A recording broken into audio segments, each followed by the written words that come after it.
ونصلي على رسوله الكريم أما بعد فأعوذ بالله من الشيطان الرجيم بسم الله الرحمن الرحيم رب اشرح لي صدري ويسر لي أمري واحلل عقدة من لساني يفقهوا قولي رب زدني علما اللهم فقهنا في الدين۔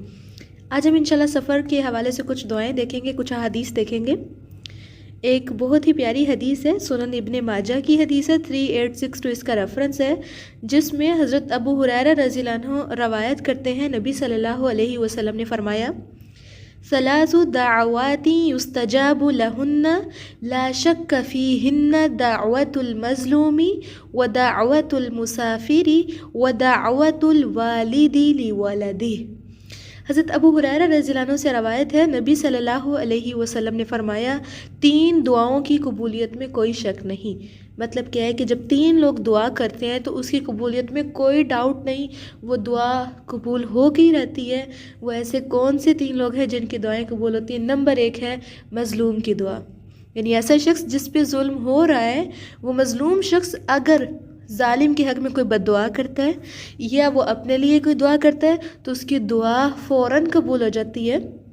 اور دوسری ہے وَدَعْوَةُ الْمُسَافِرِ، مسافر کی دعا، یعنی جب مسافر حالت سفر میں کوئی دعا کرتا ہے تو اس کی دعا بھی قبول کر لی جاتی ہے۔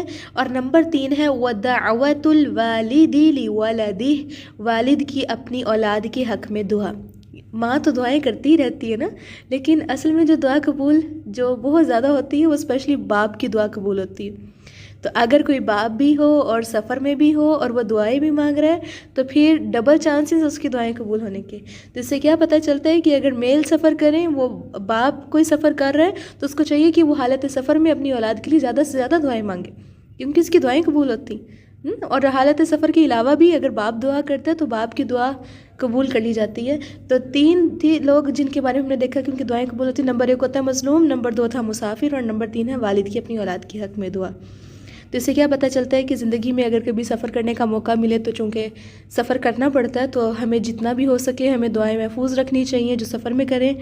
آتے جاتے بے شک سفر زیادہ ہے یا تھوڑا ہے، راستے میں دعائیں قبول ہوتی ہیں، تو راستے میں ہمیں کنیکشن اللہ سے مضبوط رکھنے کی ضرورت ہوتی ہے، نہ کہ ہم سفر کو انجوائے کریں، کوئی میوزک یا کوئی حرام چیز میں انوالو ہوں، یا ٹائم کو پاس کرنے کے لیے ہم کوئی فحش چیزیں دیکھنا شروع کر دیں۔ ہمیں کیا چاہیے کہ ہم اللہ تعالیٰ کے ساتھ اپنا لنک مضبوط کریں اور لمبی لمبی دعائیں مانگیں اس ٹائم میں۔ تو اب ہم کچھ دعائیں دیکھتے ہیں کہ اللہ کے نبی صلی اللہ علیہ وسلم سفر کرتے تھے تو ان کا کیا رد عمل ہوتا تھا، کیا طریقہ کار ہوتا تھا، اور وہ کون سی دعائیں پڑھا کرتے تھے۔ تو سب سے پہلے ہم یہ دیکھتے ہیں کہ جب ہم سفر کرتے ہیں تو پھر ہمیں کسی نہ کسی چیز کے اوپر بیٹھنا ہوتا ہے، سوار ہونا ہوتا ہے کسی نہ کسی سواری پر۔ تو ملتا ہے علی بن ربیعہ کہتے ہیں کہ میں علی بن ابی طالب کے ہاں حاضر تھا کہ سوار ہونے کے لیے آپ کے سامنے سواری لائی گئی۔ آپ نے جب اپنا پاؤں رکاب میں ڈال لیا تو کہا، یعنی جب وہ سواری کے اوپر انہوں نے اپنا پاؤں رکھا ہے تو کیا کہا؟ بسم اللہ۔ جب اس کے اوپر صحیح ہو کے بیٹھ گئے تو پھر کہا الحمدللہ۔ کیا پتہ چلتا ہے کہ جب آپ اپنی سواری کے اوپر، بس کے اوپر یا کسی بھی اپنی گاڑی کے اوپر جب آپ اپنا پاؤں رکھیں گے تو آپ بسم اللہ کہیں گے، جب آپ اوپر صحیح ہو کے بیٹھیں گے تو ہم الحمدللہ کہیں گے۔ پھر کہا سبحان الذی سخر لنا ھذا وما كنا له مقرنین وانا الی ربنا لمنقلبون۔ سبحانہ، پاک ہے، الذی، وہ ذات، سخر لنا، جس نے مسخر کر دیا ہمارے لیے، ھذا، اس کو، وما كنا، اور نہیں تھے ہم، لہو، اس کے لیے، لہو، اس کو، مقرنین، تابع کر سکتے۔ کیا مطلب ہے کہ ہم بیٹھ کر اللہ تعالیٰ سے دعا کرتے ہیں کہ پاک ہے وہ ذات جس نے اس کو ہمارے تابع کیا اور ہم اس کو خود اپنے تابع دار نہیں بنا سکتے تھے۔ وَإِنَّا إِلَىٰ رَبِّنَا لَمُنْقَلِبُونَ، اور بے شک ہمیں اپنے ہی رب کی طرف لوٹ کر جانا ہے۔ یہاں پہ پہلے میں رک کے آگے چلنے کی بجائے میں اسی دعا کی تھوڑی ڈیٹیل شیئر کرنا چاہتی ہوں۔ ہم جب دعا پڑھتے ہیں سبحان الذی سخر لنا ھذا، پاک ہے وہ ذات جس نے اس کو ہمارے لیے تابع کیا۔ اب یہاں پہ ہمیں غور کرنا چاہیے، جب ہم سواری کے اوپر بیٹھتے ہیں تو اگر تو وہ کوئی جانور ہے تو جانور کو کس نے تابع کیا؟ اللہ تعالیٰ نے۔ تو دوسری بات آتی ہے کہ آج کل جب ہم سواری کرتے ہیں تو وہ کوئی نہ کوئی مشین ہوتی ہے، جیسے کوئی گاڑی ہے، کوئی بس ہے یا کوئی بھی چیز ہے، تو وہ لوہے کے پارٹ ہیں، لوہے کے ٹکڑے ہیں جن کو اللہ تعالیٰ نے ہمارے لیے تابع کر دیا کہ ہم اس کو بیٹھ کے، اس کے اوپر بیٹھ کے جہاں چاہیں لے جا سکتے ہیں۔ اور یہ سب کچھ کس کے حکم سے ہوتا ہے؟ اللہ کے حکم سے۔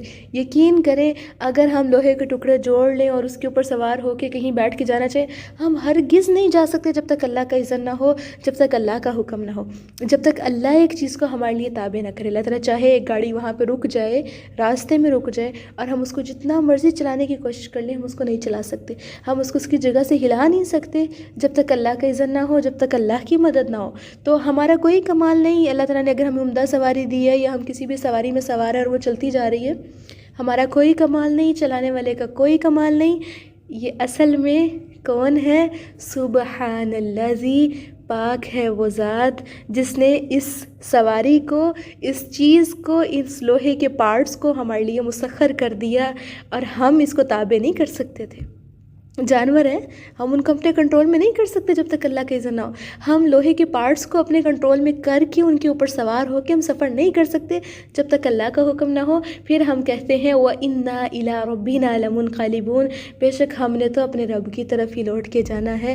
یہ دنیا میں جو کچھ، جو سہولتیں اور جو آسانی ہیں، یہ تو عارضی دی گئی ہیں، کتنی کی دیر ان کے اوپر سوار رہیں گے، آخر پلٹ کے تو ہم نے اپنے رب کے پاس ہی جانا ہے۔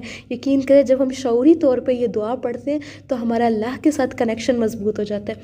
پھر اب ہم آگے دیکھیں گے، پہلے حضرت علی بن ابی طالب جب انہوں نے پاؤں رکھا تھا تو بسم اللہ کہا تھا، پھر بیٹھ گئے تھے تو الحمدللہ کہا تھا، پھر جب وہ بیٹھ گئے تھا تو الحمدللہ کے بعد انہوں نے سبحان الذی سخر لنا ھذا وما كنا له مقرنین دعا پڑھی تھی، وَإِنَّا إِلَىٰ رَبِّنَا لَمُنْقَلِبُونَ، پھر 3 دفعہ الحمدللہ کہا، پھر 3 دفعہ اللہ اکبر کہا۔ الحمدللہ کا مطلب آپ جانتے ہیں ہر طرح کی تعریف اللہ کے لیے، اللہ اکبر کا مطلب ہر طرح کی بڑائی اللہ تعالیٰ کے لیے ہے۔ پھر انہوں نے کہا سبحانک انی ظلمت نفسی فاغفر لی انہ لا یغفر الذنوب الا انت، اے اللہ تو پاک ہے، بے شک میں نے اپنی جان پر ظلم کیا، تو مجھے معاف فرما دے، بے شک تیرے سوا اور کوئی نہیں جو گناہوں کو بخش سکے۔ پھر اس کے بعد حضرت علی بن ابی طالب مسکرانے لگے، تو آپ یعنی حضرت علی بن ابی طالب سے کہا گیا اے امیر المؤمنین آپ کس بات پر ہنسے؟ فرمایا میں نے نبی صلی اللہ علیہ وسلم کو دیکھا تھا کہ آپ صلی اللہ علیہ وسلم نے ایسے ہی کیا تھا۔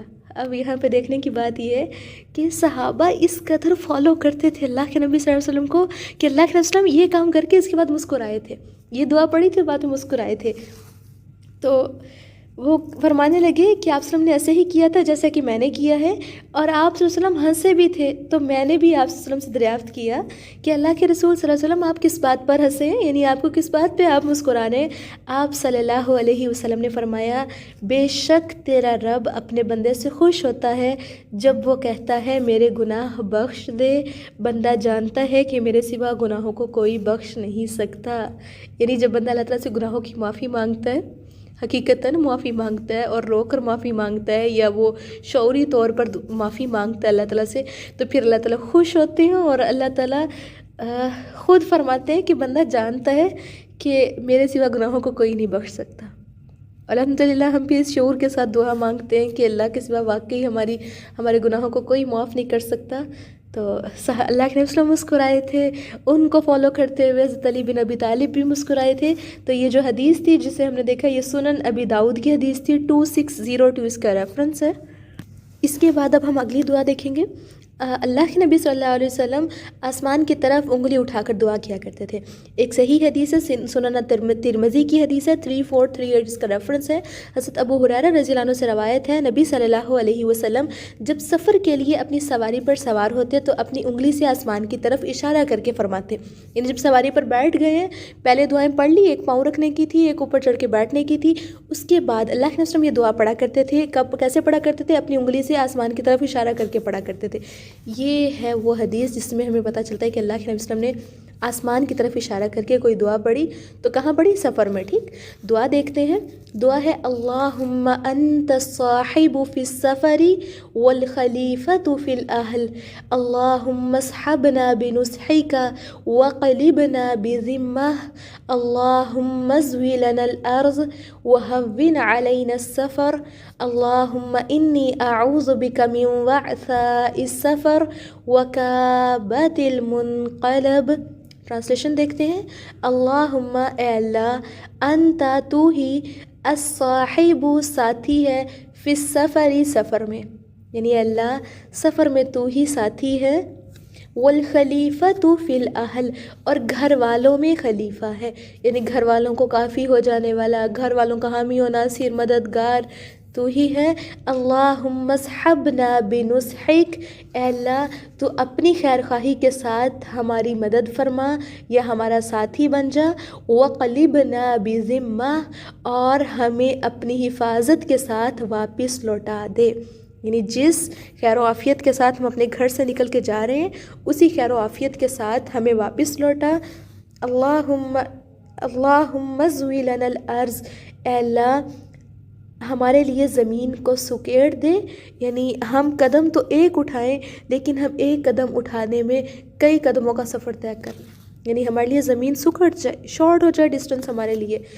وہون علینا السفر، اور ہم پر سفر کو آسان کر دے، یعنی سفر کے اندر جتنی مشکلیں، آزمائشیں، ٹینشنز، پریشانیاں، ان سب کو ختم کر کے ہمارے لیے آسانیاں پیدا کر دے۔ اللہم انی اعوذ بک من وعثاء السفر، اے اللہ میں تیری پناہ مانگتی ہوں، کس سے؟ اللہ کے رسول مانگا کرتے تو اے اللہ میں تیری پناہ مانگتا ہوں من وعثاء السفر، سفر کی مشقت سے۔ سفر کے اندر ہمیں سم ٹائمز بہت زیادہ تھکاوٹ ہو جاتی ہے، یا کوئی نہ کوئی بیماری آ جاتی ہے، یا ہمارے لیے کوئی نہ کوئی اور چیز ہمارے لیے پریشانی کا سبب بن جاتی ہے، تو اللہ کے نبی وسلم پناہ مانگا کرتے تھے، تو ہمیں بھی پناہ مانگنے کی ضرورت ہے کہ اللہ سفر کے اندر میں مشقت سے تیری پناہ مانگتا ہوں، وکابت المنقلب، اور برے لوٹنے سے بھی تیری پناہ مانگتا ہوں، یعنی ایسا واپس پہنچیں کہ خدا نخواستہ کسی بیماری میں مبتلا ہو کے، یا کسی نئی آزمائش یا کسی نئی ٹینشن میں مبتلا ہو کے گھر پہنچیں، اللہ ہم اس سے بھی تیری پناہ مانگتے۔ اور یہ سنن ترمذی کی حدیث تھی، 3438 اس کا ریفرنس تھا۔ اللہ تعالیٰ سے دعا ہے اللہ تعالیٰ ہمیں اللہ کے نبی صلی اللہ علیہ وسلم کو قدم قدم پر فالو کرنے کی توفیق عطا فرمائے۔ وآخر دعوانا ان الحمد للہ رب العالمین۔